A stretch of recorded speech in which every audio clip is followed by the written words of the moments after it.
Ya, ya cuma sampai hampir melupakannya. Oke, nah jadi materi kita hari ini kita akan membahas mengenai beribadah sebab Tuhan itu baik.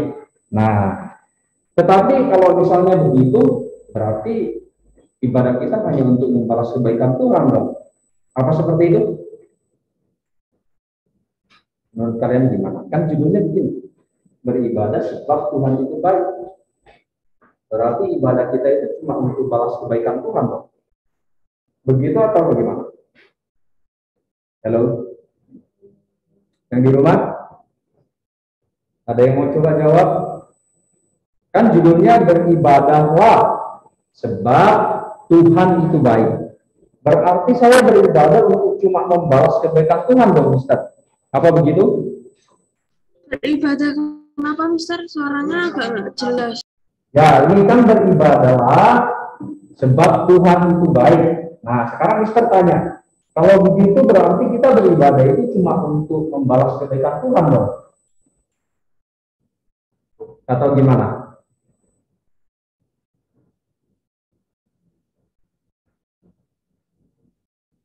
Oke, tidak apa-apa Mas Iping. Nah, jadi anak-anak kan kalian sudah belajar, kita sudah belajar beberapa minggu lalu kan kita bahas ibadah itu sudah berapa kali pertemuan? Ada 4 kali sampai hari ini yang keempat. Pertama kita bahas mengenai apa itu ibadah. Setelah itu kita bahas mengenai contoh orang yang beribadah. Lalu ada lagi beribadah dan melayani. Masih ingat toh? Nah, kalau mencatat pasti masih ingat. Berarti kan ini bukan lagi hal yang baru. Kalian harus sudah tahu apa itu ibadah. Ibadah. Ya, apa itu ibadah? Ibadah itu menampilkan Allah dalam kehidupan. Good. Yang di dalam kelas? Ya. Jadi itu adalah sebuah makna yang jauh lebih dalam dari sekedar bilang gini, Mister, ibadah itu saya ke gereja, saya duduk di kursi, lalu saya berdoa, bernyanyi, terus mendengarkan firman Tuhan. Mister tidak bilang itu salah, itu juga iya, itu juga ibadah. Tetapi tidak boleh hanya diartikan hanya seperti itu. Nanti kalau kalian mengartikan seperti itu, pengertiannya dangkal. Jadi selalu ingat, oh berarti kalau saya di rumah ya bisa ibadah. Saya harus ke gereja dulu, saya harus duduk dulu, terus harus muji-muji Tuhan, harus berdoa baru disebut ibadah. Enggak selamanya begitu ya. Nah, sekarang kita mau lihat nih. Selain menampilkan Allah dalam kehidupan, ada makna yang lain. Sesuai dengan arti kata ibadah itu. Ibadah itu ada bahasa Latinnya. Ada kata dari bahasa Latinnya. Jadi kita harus lihat ya. Oke. Nah, coba lihat. Bahasa Ibrani tulisannya aboda.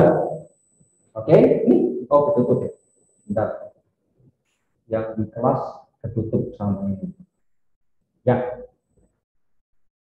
Oh, sorry tadi Mister bilangnya bahasa Latin, bukan bahasa Ibrani. Mister.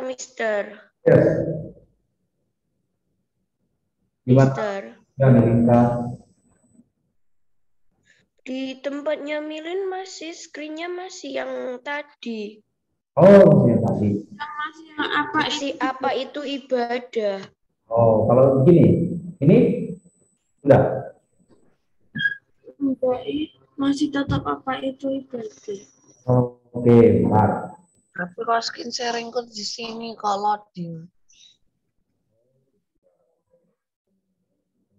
Tunggu sebentar.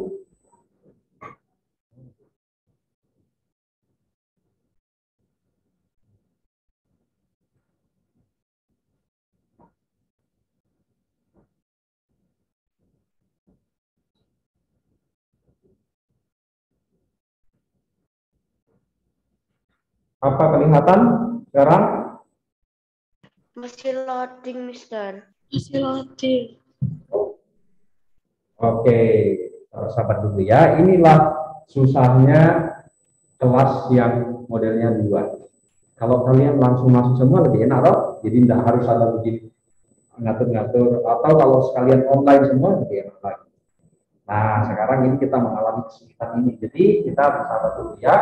Anak-anak harus bersabar, kadang-kadang guru harus setting-setting dulu, baru kalian bisa belajar ya. Itulah. Sekarang gimana? Sudah kelihatan dari Yo? Tetap loading sama kameranya Mister harus dimatiin. Kok dimatiin? Nah, udah Mister, udah. Udah Mister, udah. Oh, bicara udah enggak ya? Oke, tidak apa. Nanti kita lihat siapa muncul. Nah, ini sudah dari Yo? Kameranya masih mati. Yang tulisannya ibadah sudah? Ya. Ya, oke, kita lanjut ya. Ini jadi bahasa Ibrani-nya itu seperti ini, ya. Nah, ini punya makna sendiri. Aboda ini punya makna sendiri, yaitu yang pertama ada bakti, hormat, sama penghormatan. Nah, ini kalau kita mengartikan dia secara kata, oke. Lalu kenapa kok Mister kemarin jelaskannya itu menampilkan Allah itu adalah sebuah makna. Oke, paham ya? Itu adalah maknanya, tapi kalau diartikan secara kata nanti seperti ini. Nah, coba lihat di bawahnya.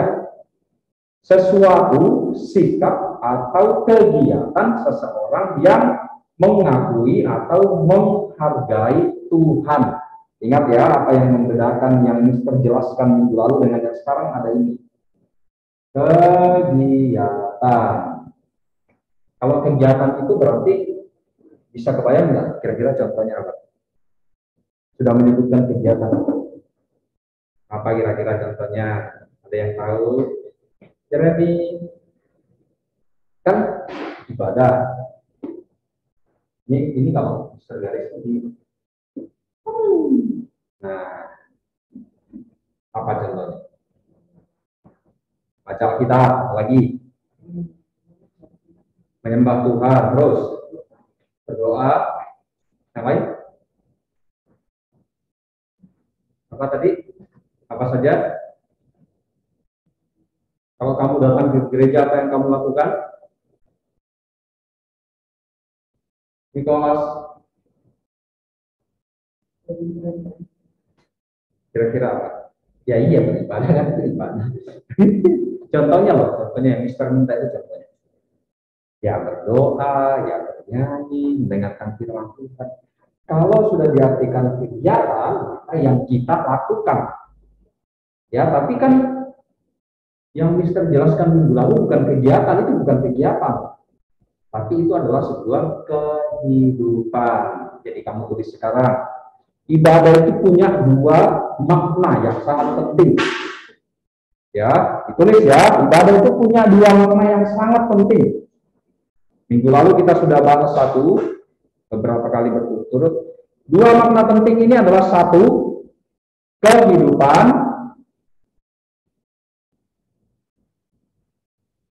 Satu, kehidupan. Yang mana kalian sudah tahu, yaitu menampilkan Allah dalam kehidupan. Itu sebuah kehidupan. Oke. Yang kedua, tindakan. Ya, tindakan atau boleh di dalam kurung kegiatan yang kalian kerjakan. Nah, sekarang ketemu dua ya. Ini maknanya ibadah. Jadi, selain kita ngomong tentang kehidupan, yang tadi ada Milinka sudah jawab, juga tadi Rafaela Esli sudah jawab bahwa Mister itu adalah menampilkan Allah, atau dalam perkataanmu, dalam berpakaianmu, terus dalam kesopananmu, itu seperti orang itu nanti kan lihat, dia pantau, dia amati. Oh, Geoffrey kok kenapa bisa rapi sekali, ada apa? Lalu dia cari tahu, oh ternyata Geoffrey itu orang Kristen. Orang Kristen itu percaya kepada Tuhan Yesus. Berarti apa? Geoffrey itu menyatakan Tuhan Yesus dalam sikapnya, caranya berpakaian. Benar? Iya, karena dia orang Kristen. Coba, orang melihat itu bisa melihat dari luaran loh, bisa melihat dari penampilan loh, bisa dibaca loh. Bisa sangat membedakan. Orang biasanya ada anak nih, ketemu orang tua, selamat pagi, selamat siang. Lalu orang tua itu penasaran, ini anaknya siapa, ini orang dari mana, ya agamanya apa, itu pasti seperti itu. Lama-lama dia tahu, oh orang Kristen yang percaya sama Tuhan Yesus, sikapnya seperti ini. Berarti itu kamu sudah menampilkan Tuhan di dalam kehidupan. Oke, sekarang kalau berupa kegiatan atau sebuah tindakan, maka itu bisa masuk berdoa, membaca Alkitab, ya, mendengarkan firman Tuhan, mendengarkan cerita. Oke, lalu apa lagi? Ya, gimana, Dario? Kan tadi ibadah memiliki dua makna yang penting. Yang pertama menampilkan Allah dalam kehidupan, Yang kedua adalah tindakan atau sebuah kegiatan yang kamu kerjakan. Contohnya apa tadi? Yaitu berdoa, apalagi membaca Alkitab, bernyanyi. Bernyanyi itu tidak selamanya di gereja loh. Ya, ingat ya, bernyanyi itu tidak selamanya harus berkumpul dulu bersama-sama, ada yang main musik baru bernyanyi. Di rumah juga bisa. Ya, asalkan ketika kamu menyanyikan sebuah lagu rohani misalnya, ya jangan asal nyanyi, diresapi. Ingat, misalnya kata-katanya itu apa? Allah itu baik, Allah itu baik, Allah itu baik, Dia baik bagimu. Ketika menyanyi itu jangan ringan aja kayak menyanyikan lagu biasa, kita harus meresapi, oh betul, Allah itu baik. Saya hari ini bisa bersekolah, bisa hidup, bisa bernafas karena Allah itu baik. Nah, jadi seperti itu ya.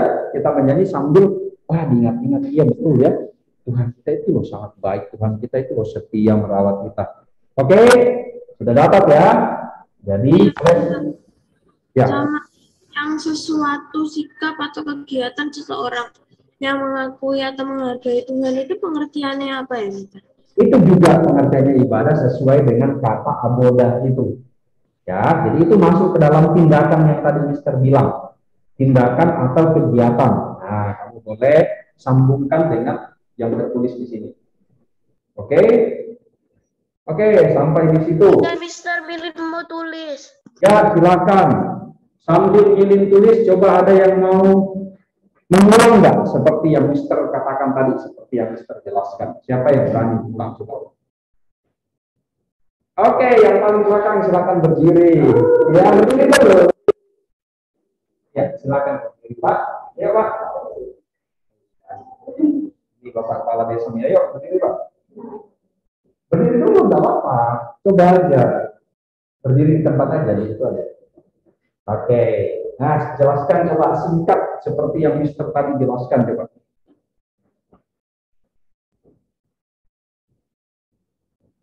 Mulai dari ibadah itu memiliki dua makna, nah, yang sangat penting. Terus kamu sebutkan pertama ini, kedua ini. Yuk.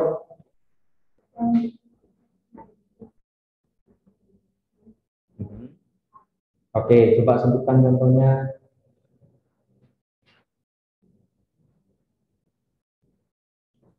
Contohnya.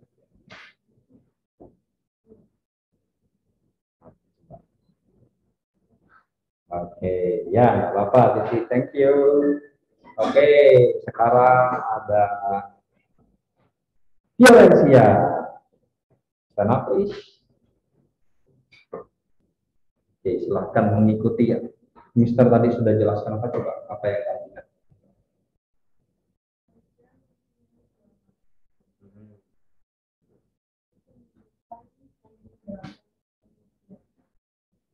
Terus contohnya.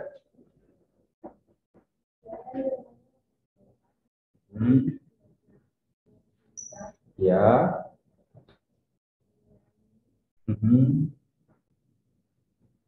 Terus apa lagi? Terus. Oke, kalau yang kehidupan apa contohnya? Itu harusnya lebih praktis lagi. Apa contohnya? Oke, itu thank you. Nah, jadi tapi dua ini tidak boleh dipisahkan loh ya. Jangan pikir, oh Mister saya cukup mengartikannya dengan yang satu aja cukup. Karena begini, Kalau yang pertama itu adalah sebuah kehidupan, maka kaitannya dengan tindakan, yaitu kalau kamu itu hidupnya misalnya rajin bersekutu dengan Tuhan, maka ya otomatis tindakannya juga sama. Pasti suka baca Alkitab, pasti suka berdoa. Jadi tidak boleh dipisahkan, itu sangat berkaitan. Ya, oke, kita lanjut. Nah, ini sudah ya, ini sudah yang tadi sama saja. Oke, Ulangan pasal 10 ayat 12 sampai 22. Di sini di dalam ayat-ayatnya itu berbicara mengenai nasihat ya kepada bangsa Israel untuk taat dan bersyukur kepada Tuhan. Karena Tuhan itu selalu baik bagi mereka. Ya, jadi ini adalah semacam pengingat atau bangsa Israel ini diingatkan lagi, kamu loh harus bersyukur kepada Tuhan. Kenapa? Kelihatan 15, karena Tuhan itu baik. Tuhan itu memelihara, bayangkan ya, Tuhan membawa mereka keluar dari Mesir. Tuhan pelihara mereka sepanjang perjalanan.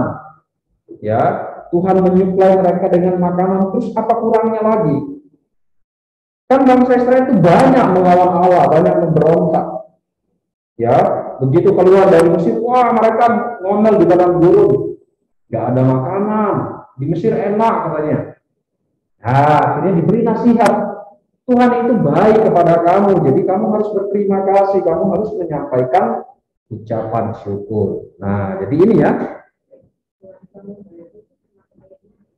Oh enggak, ini dalam ayat. Ini cuma rangkuman dari ayat. Isi ayatnya itu panjang, ini cuma dirangkum. Oke, wah ini jadi kan ada.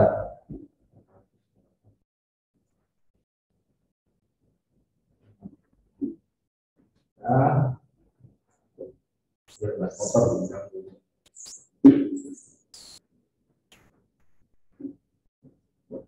oke. Sudah selesai. Kalau sudah selesai dicatat, kita lanjut dulu. Nah, kalian ingat kan? Mister, nanti bahwa yang share screen-nya dikirimkan, Mister. Kenapa? Yang di screen-nya Mister itu loh dikirim. Iya, dikirim kok. Iya. Jadi yang kamu yang poin-poinnya ditambah dengan yang Mister jelaskan langsung.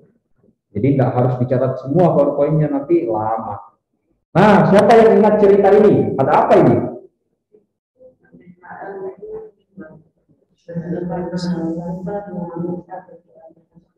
Oke, good. Yang di rumah ada yang ingat ini ceritanya seperti apa? Ceritanya bangsa Israel nyembah berhala karena berpikir kalau Tuhan sudah meninggalkan. Kenapa berpikir kalau apa? Bangsa Israel itu menyembah berhala, soalnya kayak berpikir Tuhan itu kayak ya bukan Tuhan. Tuhan itu tidak dapat dilihat, jadi mereka ingin membuat Tuhannya sendiri yang dapat dilihat oleh mata. Oke, jadi cerita singkatnya itu begini. Pada waktu itu Tuhan memerintahkan Musa naik ke atas gunung apa? Ya, ke atas gunung Sinai. Untuk apa? Tuhan mau memberikan hukum atau Tuhan mau memberikan sesuatu kepadanya. Lalu pada waktu itu Musa di atas selama sekali. Silakan masuk. Ya, iya gimana? Oh ya. Nah, pada waktu itu Tuhan itu memerintahkan khusus kepada Musa karena waktu itu tidak boleh ada seorang pun yang melewati garis yang sudah ditetapkan. Itu dia bahkan ya di kaki gunungnya itu diberikan tanda, diberikan garis. Semua makhluk hidup yang lewat di situ mati, semut pun bisa mati. Nah, waktu itu Musa lama di atas tuh 40 hari 40 malam. Coba bayangin ya. Kalian punya pemimpin nih. Misalnya dia. Terus dia tidak pernah datang menengok kalian. Tidak pernah ada kabar selama 40 hari. Coba apa yang kamu lakukan? Apa nggak bingung? Bingung. Akhirnya bangsa Israel kenapa tidak percaya sama Musa? Aduh, kita menunggu sudah terlalu lama. Lalu ini harus bagaimana ini? Mereka muncul ide. Bagaimana kalau kita kumpulkan semua emas yang kita punya, kita buat patung. Kita buat Allah sendiri yang kita bisa sembah. Karena kan Musa tidak bisa dipercaya, sudah lama tidak pulang-pulang. Akhirnya muncullah ide itu, terus mereka mulai mengumpulkan, ya kan? Waktu itu yang mimpin diwakili sama Harun, ya kakaknya Musa. Karena waktu itu kan Musa tidak ada, jadi perwakilan katanya. Mereka kumpulkan, dipanggillah siapa yang bisa membuat emas itu dijadikan sebuah patung tuangan. Nah ini kan melanggar, ada yang tahu nggak? Ini melanggar apa? Ya, ya. Melanggar apa? Ada yang tahu nggak? Iya, Nabi. Dalam kitab sebelumnya itu ada 10 hukum adat yang mengatakan begini, jangan ada padamu Allah lain di hadapanku, jangan membuat bagimu patung. Berarti pelanggaran. Ini nggak boleh. Ingat ya, ini sebuah pelanggaran yang melanggar apa yang Tuhan minta bagi bangsa Israel. Mereka buat seperti itu sudah melanggar, tidak benar. Nah, akhirnya tadi seperti penjelasannya Dario, ini adalah bukti bahwa mereka itu maunya yang kelihatan juga sama. Dia seakan-akan ya Tuhan yang memimpin kita dari Mesir ini tidak pernah kelihatan kok. Ya, bahkan sampai sekarang Musa sebagai wakilnya saja kita tunggu lama. Akhirnya mereka buat. Nah, ini sebuah kegagalan. Ini sebuah sebuah pelanggaran atau ketidaktaatan. Tuhan apa diam? Kira-kira Tuhan apa diam? Iya. Terus apa yang dia lakukan? Setelah itu dia membenci bangsa Israel kah? Enggak juga. Berarti Tuhan itu memang baik. Ya, tetapi pasti ada yang namanya konsekuensi yang harus ditanggung. Ingat kan kalian, ini dilempar sama Musa hancur, dilemparkan laut batu yang gendam itu dilemparkan hancur. Terus ini juga dihancurkan. Ya, dan karena mereka sudah menyembah berhala, ya Tuhan kasih pilihan, ayo yang mau ikut Tuhan sini, sebelah sini, yang tidak mau sebelah sini. Ya akhirnya mereka dapat hukuman. Meskipun Tuhan itu tidak pernah membenci bangsa Israel, Tuhan kita terlalu baik, sangat mengasihi manusia. Nah itulah makanya kok beribadah karena Tuhan itu baik. Artinya kita beribadah juga kita harus ingat, oh Tuhan saya baik. Ya, oke, kita lanjut lagi. Nah, ini ada satu ayat lagi nih. Ulangan pasal 10 ayat 12. Nah, di ayat ini bunyinya itu beribadahlah kepada Tuhan Allahmu dengan segenap hatimu dan dengan segenap jiwamu. Oh, ini penting ini. Ya, maksudnya apa nih? Ada yang tahu enggak? Maksudnya kok segenap hati, segenap jiwa? Siapa yang tahu? Siapa yang mau coba kasih komentarnya? Kira-kira apa maknanya segenap hati, segenap jiwa? Beribadah itu harus bersungguh-sungguh. Oke. Jeffrey sama Dario jawabannya sama ya. Bersungguh-sungguh. Ada lagi? Ya, jadi ibadah itu bukan sesuatu perintah toh. Misalnya mamamu bilang kamu tidak ke gereja, tidak dapat uang jajan. Ada yang seperti itu. Ada. Waktu kecil misalnya. Oh, saya mau bermain, mas, saya tidak mau ke gereja, saya tidak mau berdoa, saya tidak mau baca kitab. Lalu mamamu menawarkan sesuatu. Oke deh, nanti mama kasih ini, tapi kamu harus ke gereja. Ya itu berarti anak-anak itu tidak belajar segenap hati, segenap jiwa. Hati itu bagian yang paling dalam. Maksudnya kita beribadah itu karena kita tahu, ya saya memang perlu kok. Itu kan menjaga hubungan kita dengan Tuhan. Kalau kita tidak beribadah, ya nanti kamu dengan Tuhanmu bagaimana? Katanya orang Kristen, tapi tidak pernah beribadah. Tidak pernah berdoa sekalipun. Tidak pernah baca Alkitab. Tidak pernah bernyanyi memuji Tuhan. Lalu, statusnya gimana dong? Kita katanya orang Kristen. Nah, makanya, kenapa kok? Entah itu Mr. Firman, entah itu orang tua mungkin, entah itu guru sekolah, kenapa kok kalian dituntut baca Alkitab berdoa? Ya itu. Kalau tidak ada baca Alkitab berdoa, ya kalian tidak ada hubungan dengan Tuhan, sama sekali tidak ada. Itu namanya persekutuan dengan Tuhan. Nah, ya sudah ini. Jadi segenap hati itu sungguh-sungguh, bukan karena disuruh orang. Tapi kalian juga mau belajar meskipun masih kecil. Oh, mister saya loh masih umurnya berapa, belum tahu tuh namanya sungguh-sungguh gimana. Ya, yang penting tulus, datang aja tulus, baca Alkitab baik-baik, berdoa baik-baik, sudah. Tidak harus gimana-gimana, harus diam, harus di bawah pohon atau di mana, tidak harus. Di kamar bisa, di ruang tamu bisa. Ya, silakan. Di mana lagi? Ya di gereja juga sama, bisa bersama dengan orang lain. Terus ketika orang kamu mengajak kamu berdoa, ya kamu ikut dengan baik, dengarkan dengan baik. Meskipun bukan kamu yang disuruh berdoa, misalnya, oh mau duduk, keluarga duduk, terus papa yang berdoa, ya kamu dengarkan dengan baik, dia menyampaikan apa, doanya apa. Itu namanya segenap hati. Jangan orang sambil berdoa, kamu sambil main HP, main itu. Nah ini tidak segenap hati namanya. Atau orang baca kitab kamu sambil lihat HP terus udah sampai mana?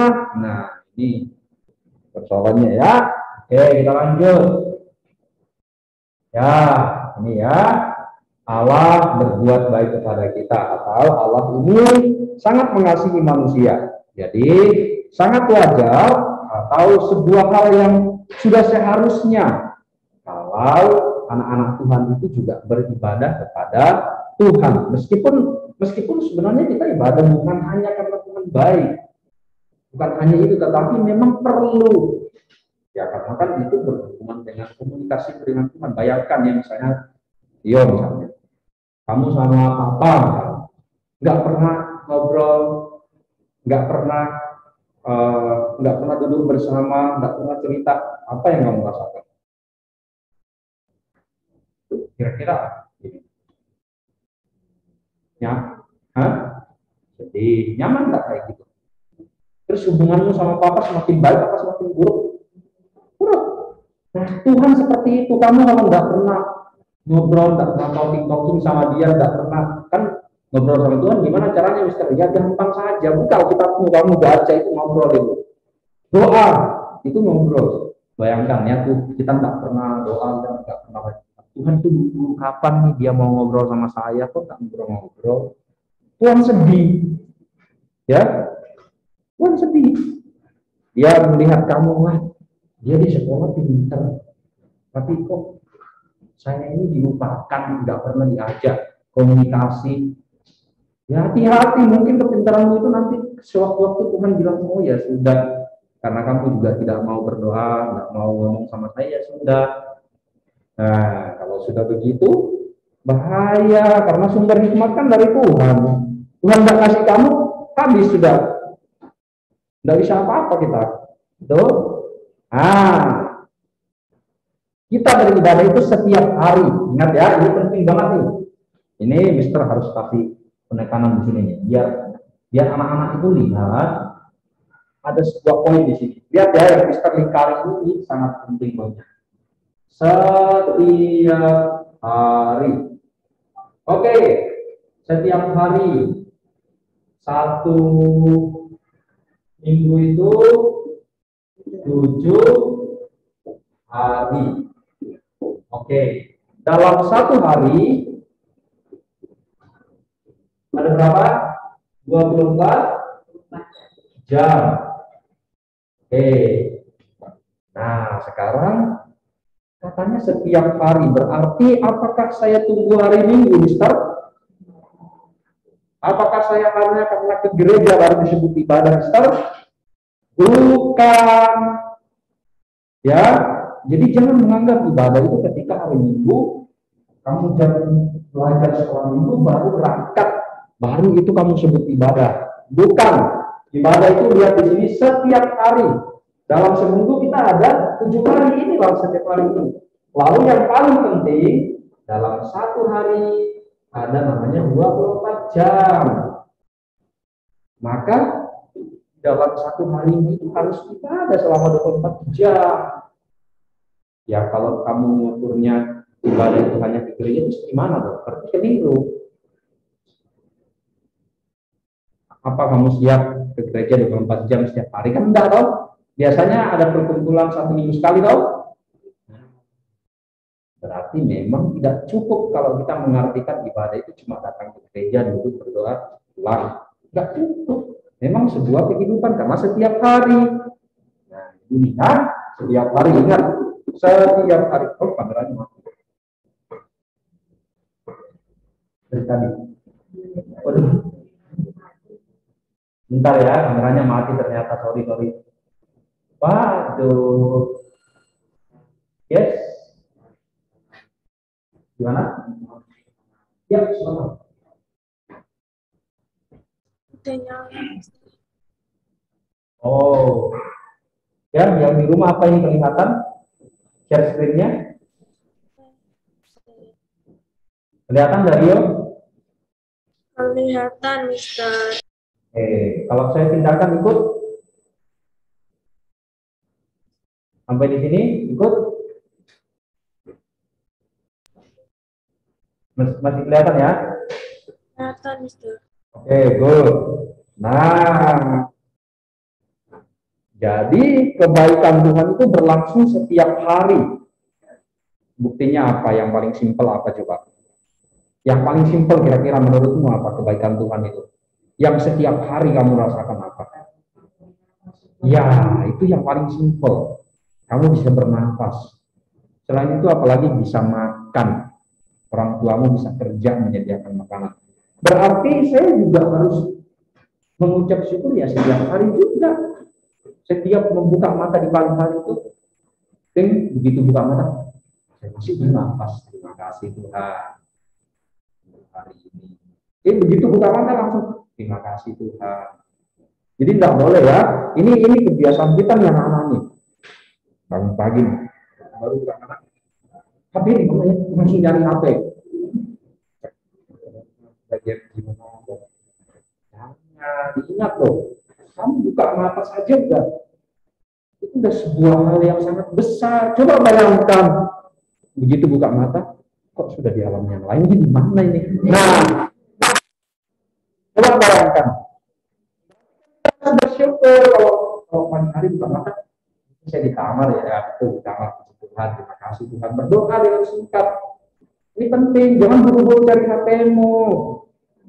Nanti tiba-tiba waktu Tuhan tetapkan misalnya, lambat kita nanti tidak banyak berterima kasih kepada Tuhan.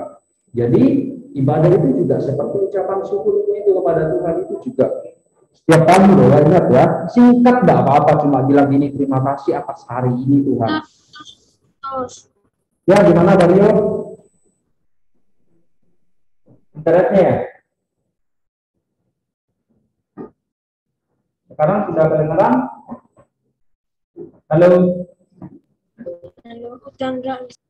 Oh, oke. Jadi itu ya, setiap hari harus seperti itu. Singkat aja kok. Contoh, Mister kasih contoh. Mister itu setiap bangun pagi, Mister begini. Begitu buka mata. Oh, Tuhan Yesus, terima kasih Tuhan. Hari ini saya masih bisa bangun. Hari ini saya diberikan hari yang baru. Simpel cuma segitu toh. Itu Mister ulang-ulang terus, terima kasih Tuhan. Kenapa? Ya Mister itu tahu ini sangat berharga. Tuhan memberikan saya nafas hidup. Saya nanti masih bisa bekerja lagi, masih bisa ngajar anak-anak lagi. Ini sebuah berkat. Jadi kita harus syukuri ya. Oke, good. Nah, ini ada aspek-aspek dari kebaikan Tuhan ya. Oh, bukan. Ini adalah unsur dari doa. Sorry. Oke, jadi ada doa itu punya unsurnya. Karena doa ini adalah salah satu bentuk daripada ibadah kita. Ya, berdoa itu juga adalah sebuah ibadah kepada Tuhan. Ini yang pertama unsurnya doa itu adalah ungkapan hati manusia dalam kata-kata atau nyanyian. Ada orang yang berdoa itu pakai nyanyian. Dia nyanyi dulu, habis itu sambil nyanyi, terus kata-kata di lagu itu dia ucapkan, dia dalam bentuk doa. Jadi jangan pikir doa itu monotone ya, cuma terima kasih Tuhan, kami datang pada. Enggak gitu terus. Doa itu bisa dalam bentuk nyanyian. Sebentar, ini jam berapa? Kita tadi agak telat soal. Oke, masih ada waktu ya. Kita masih ada waktu 15 menit ya. Efektifnya mungkin 10 menit. Oke. Nah, merupakan nafas hidup orang percaya, karena doa itu kan seperti nafas hidup. Ketika kita tidak berdoa, ya sama saja berarti kita sedang mati, tidak bernafas. Ya. Jadi ada dua unsur yang anak-anak harus tahu nih. mengenai ini, yaitu doa dan membaca Alkitab itu seperti bernapas dan makan. Kalau sudah bernapas apa cukup, tidak harus makan? Ensor, kamu bisa bertahan berapa lama tanpa makan, nasi, dan lain-lain? Kira-kira berapa lama? Manusia itu paling kuat tanpa makanan itu cuma 7 hari. Itu normalnya, tapi ada orang yang bisa lebih lama lagi. Ada. Ya, dengan cara tertentu. Tapi kalau tidak minum dalam berapa hari, cukup 3 hari saja. Kita bisa mati, bisa lemas sampai mati. Karena memang itu unsur yang ada di dalam tubuh manusia. Yang menyusun tubuh manusia, kalau kita sudah tidak ada asupannya, ya. Berarti, itu kan 2 ya, minum sama makan. Nafas sama makan. Berarti kalau kita tidak berdoa, lalu kita tidak membaca Alkitab, sama saja, tidak bernapas, tidak makan. Mati rohaninya. Tubuh fisik juga sehat-sehat saja. Tetapi persekutuannya dengan Tuhan tidak ada. Habis. Ya, itu ya. Oke, kita lihat lagi. Nah, ini ada yang namanya doa syukur. Ya, ini ya. Ya, doa dalam ibadah itu kita biasanya ada doa syukur. Ya, ini ada bahasa lain doa epikles. Ya, memohon pertolongan Tuhan agar kita dapat memahami firman Tuhan dan melakukannya.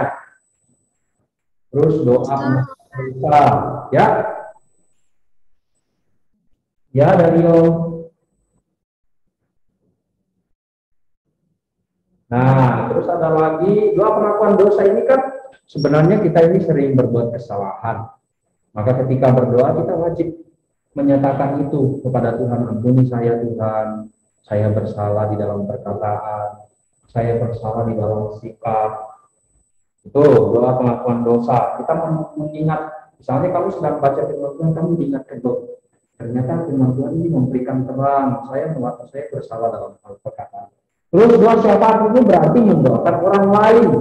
Ingat ya, doa syafaat itu lebih kepada orang lain. Kita membawakan hal-hal yang lain. Misalnya Titi berdoa untuk Titi supaya Titi diberikan kepintaran, apalagi supaya keluarga tetap sehat. Nah, itu doa syafaat kalau berdoa untuk orang lain. Terus ini ada doa berkat, memohon berkat dari Tuhan, Tuhan menyertai kita dan selalu dalam kita. Nah, kurang lebih ini ada beberapa aspek dari doa. Ya. Jadi ketika kita berdoa ini bisa diterapkan kapanpun. Ya. Apakah doa syukur harus nunggu ketika berkumpul saja atau ketika malam saja? Ya enggak, pagi juga kan boleh nyampaikan ini. Syukurmu di pagi hari itu, terima kasih atas hari yang baru. Terus ini untuk membaca firman Tuhan misalnya, atau mendengarkan firman Tuhan. Kita kan minta hikmat, kamu minta pemahaman, kamu minta pengertian supaya kamu memahami. Ya, ini disebutnya seperti itu. Terus kemudian doa pengakuan dosa itu kesalahan-kesalahan kita, dosa yang kita perbuat. Lalu doa berkat. Oke? Nah, ini nanti PPT-nya dikirim jadi bisa kalian lengkapi ya. Kita membagi dulu. Oke, kemudian ada nyanyian. Tadi kan sudah ada doa. Ini unsur-unsur ibadah loh ya. Ada itu, ada doa. Sekarang ada nyanyian. Pujian. Nyanyian menyatakan banyak hal, misalnya pujian atau syukur kepada Tuhan, penyesalan, harapan, kesaksian, terus apa lagi ini? Ucapan syukur kita kepada Tuhan, terus bagaimana kamu melihat, oh Tuhan itu kasih, oh Tuhan itu telah mati bagi saya, kan ada lagunya semua, ya toh?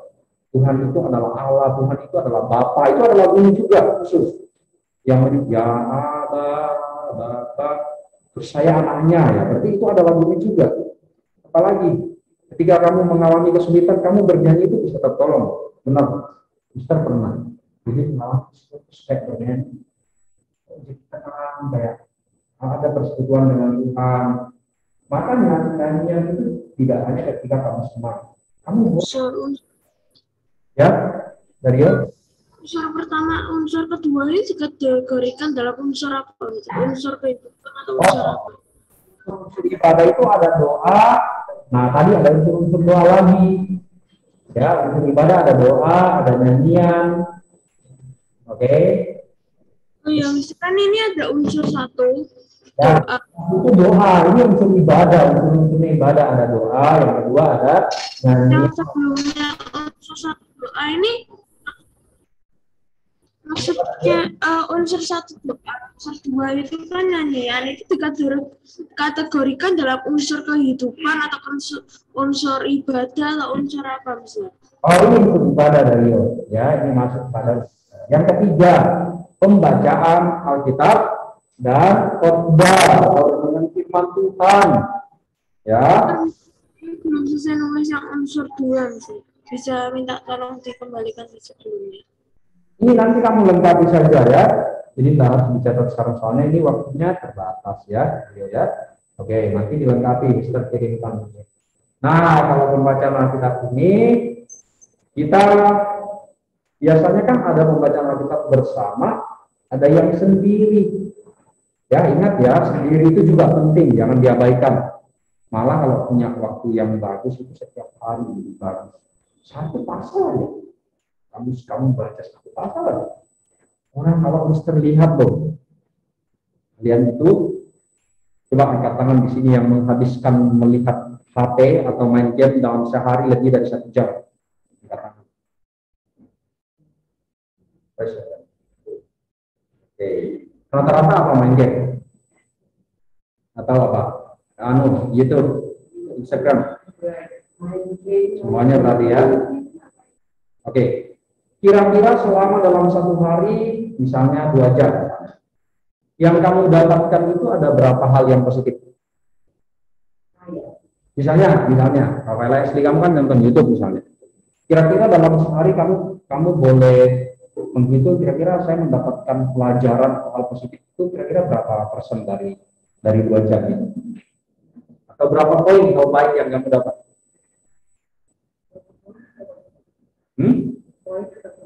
Poin boleh, persen boleh.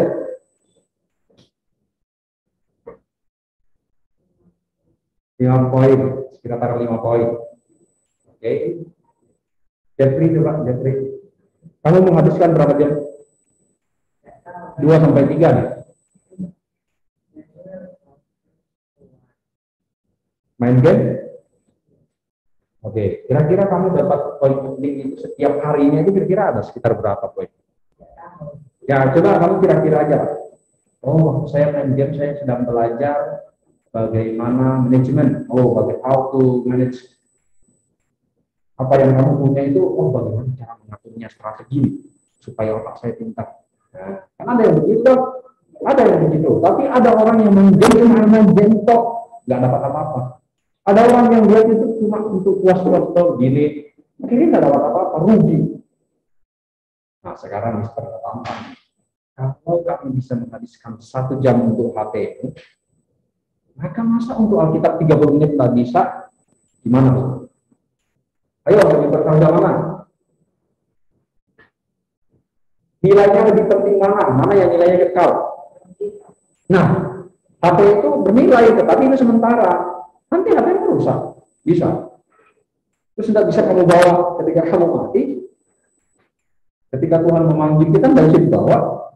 Sekarang Alkitab apa bisa? Ya dibawa terus, itu berhubungan dengan kerohanian saya. Bang masa main HP loh 1,5 jam, 2 jam bisa. Kok masa baca Alkitab saya 10 menit ngantuk kok Mister? Waduh, repot. Nah, artinya apa? Mister itu tidak menyalahkan kalian. Boleh, silahkan. Kalian boleh belajar dari game, dari YouTube. Tapi ingat, kasih waktunya juga untuk baca Alkitab. Ya, harus seimbang supaya pintar di ini, pintar juga orang ini juga bagus. Nah, ini seimbang namanya. Oke, terus ada khotbah nih, kita mendengarkan khotbah kalau sekolah minggu biasanya ada cerita, ya toh? Nah, terus kayak misalnya PPW, misalnya seperti ini juga modelnya kan Mister memberikan pembelajaran, memberikan ayat Alkitabnya, maknanya apa? Ini juga modelnya khotbah. Ini juga sebuah ibadah. Kalian mendengarkan dengan baik, Mister menyampaikan sesuatu. Oke, lanjut. Pengakuan iman. Oke, nah ini ya biasanya ada pengakuan iman, ya. wujud iman yang kita ucapkan tentang keyakinan atau kepercayaan kita sebagai orang Kristen sejak zaman dahulu, sekarang, dan masa yang akan datang. Ya, ada yang dikenal sama pengakuan iman rasuli, oke? Tetapi Mister tidak menekankan ini ya. Pengakuan iman itu artinya kita percaya kepada Tuhan, itu lebih ke percayanya kita kepada Tuhan. Oke, kita sampai kepada bagian terakhir yaitu kesimpulannya. Oke, ya, conclusion di sini. Ibadah adalah wujud persekutuan. Ingat, ini ada penting ini. Nah, dan sesama manusia, bukan hanya kepada Allah, juga sesama manusia. Oke, sekarang kita bisa belajar dari sini.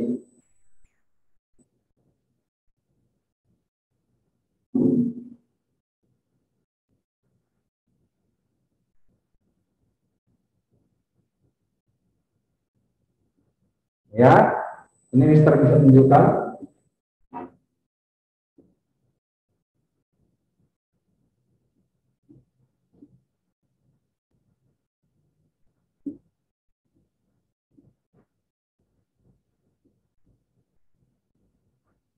Bisa seperti ini, oke? Ya. Nah, jadi hubungannya dengan Allah itu adalah kehidupan atau persekutuan. Kalau sama manusia itu adalah tindakanmu. Ya, apa yang kamu lakukan kan orang lihat. Ya loh, jadi hubunganmu dengan manusia seperti itu. Terus dengan beribadah kita menyatakan syukur dan harapan kita kepada Tuhan yang selalu baik kepada manusia dan ciptaannya. Oke, nah jadi sampai di sini ya, karena waktunya singkat, ya tidak sepanjang itu, jadi kita akan segera mengakhiri kelas kita. Ada pertanyaan sampai di sini? Apakah ada pertanyaan yang di kelas ataupun yang di rumah ada pertanyaan? Semoga semuanya sudah mengerti, memahaminya. Jadi kita sudah menemukan makna dari ibadah, baik itu yang berkaitan dengan kehidupan maupun yang berkaitan dengan tindakan. Ingat ya, hal-hal kecil itu bisa mempengaruhi. Semakin kamu beribadah, maka hubunganmu dengan Tuhan akan semakin baik. Ya, karena ukurannya itu. Ya, kamu tidak pernah berdoa, tidak pernah banyak dekat, ya jangan berharap kamu menjadi seorang remaja Kristen yang persekutuannya dengan Tuhan baik, pasti tidak susah. Kan itu bukan sesuatu yang instan. Itu harus ada sesuatu yang kita kerjakan dulu. Oke, seperti itu ya. Nah, jadi itu pelajaran kita hari ini. Semoga bisa dipelajari dengan baik, dipahami, dan yang paling penting adalah dilakukan. Oke, kita mau menutup kelas kita. Kita akan berdoa bersama-sama. Saya meminta yang tidak langsung, yang berdoa, tadi kan sudah dibuka sama yang di kelas. Oke, saya minta Lionel. Halo, Lionel. Silakan Lionel berdoa untuk menutup kelas. Yuk, Lionel. Halo, Lionel. Oke, kalau Leo tidak muncul, sekarang Dario yang bantu. Mari kita berdoa. Tuhan Yesus, terima kasih atas berkat-Mu atas hari ini, atas pembelajaran yang kami telah pelajari, dan berkati agar semua pembelajaran kami belajar hari ini kita dapat ingat dan kita dapat masukkan ke dalam hati. Dalam nama Tuhan Yesus, haleluya. Amin. Terima kasih puji Tuhan, anak-anak. Sampai di sini pelajaran kita baik ya. Di pertemuan ini kalian akan masuk materi. Boleh klik serta ya. Silakan klik dulu.